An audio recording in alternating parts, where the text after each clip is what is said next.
Hey, would you look at that? I'm back for the holidays, guys. Wow, my room is a mess. Don't look at it. Oh, also, I started a Discord server, so please join if you would like. We crunk lit in this bitch. But anyways, I went to my first keyboard meetup while I was in Madison. It was crazy because up until the day before the meetup, I didn't even know meetups existed in Madison, let alone a 15-minute walk away from where I lived. Even more crazy was the way that I found out about it. I was in a random ass Discord server, just no affiliation, by the way, to like Madison at all, and I heard about this one quote unquote Madison meetup that was happening, and I was like, hey, I'm in Madison, hopefully it's close to me, right? And so I DM'd this one guy that was talking about it, and I told him that I was studying at Madison, and he was like, oh, same, that's pretty cool, what year are you?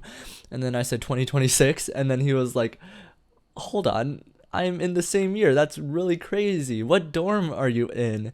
And it turned out we were in the same dorm on the same floor, and he was literally living right across from me, which is really fucking creepy.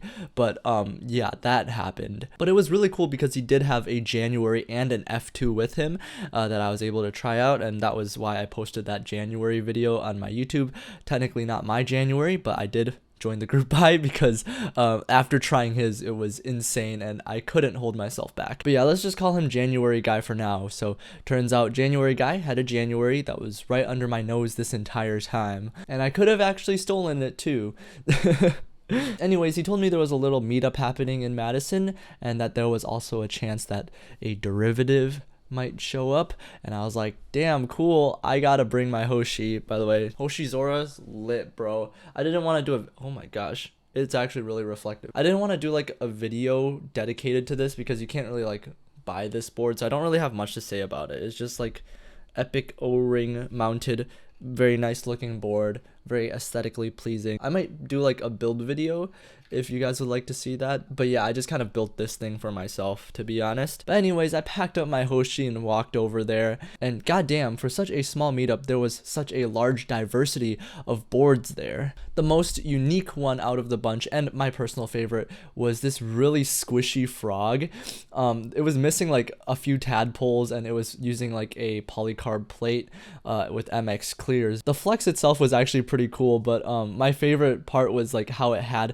this really soft bottom out that was kind of reminiscent of a silent switch without having the drawbacks of silent switches being, you know, the really squishy rubbery stuff, and then also the scratch on top of that. And of course, January guy brought his January. What's the ETA for the January group buy, do you know?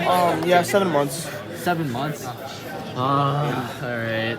It was a lit board. The frosted polycarb is just perfect, and yeah, that's what I actually ended up buying too when I joined the group buy. The orthos and splits even got their own corner of the table where they belong. I'm just kidding. Yeah, but it was also pretty nice to see that as well. And as it turns out, Vincento, Giga Chad, who collects JJW boards, decided to make an appearance. The derivative guy pulls up, bro, with the Pelican case. This man's ballin', bro. He's absolutely ballin'. Whoa. Oh, hey!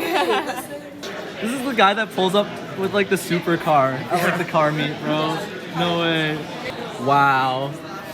That's a beauty right there. Holy shit. What's that one?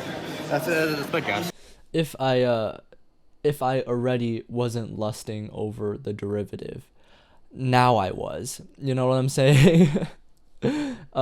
Literally, I got to try it with my own hands, hold it in my own hands, which was amazing, and I loved that board. It was great. I want to come. I had a boner. Back of the moment. So sick. I can see my reflection in it. Oh no, his artisan fell. That's fine. What is this, sorry? I think Justin needs to make a sequel called The Integral, and it could be like a TKL, you know, a little bit bigger, and then you can make like a double derivative, which is like a 40%. Pulling out another board, bro. Bro, this board, so the nice. internals are insane, bro. That weight inside, he had no reason to go this hard on the weight, bro. The side profile is my favorite part. you flip it over? Yeah. There's not too much on the back. No, it still looks really inside nice. weight I like it. I've talked to her about it too many times. She's Sick, numb to sick, it. sick. It's the Zeal switch opener for like $80. Even ever like. Can't believe someone actually bought it, Lamau. Overall, I did enjoy the atmosphere of the meetup. It was super small, but that's also kind of good in a way because you're able to actually try out everyone's boards and type on them and also talk with them individually and, you know, what their thoughts are on the build and how they built it and like all of the cool stuff that they have in mind as well.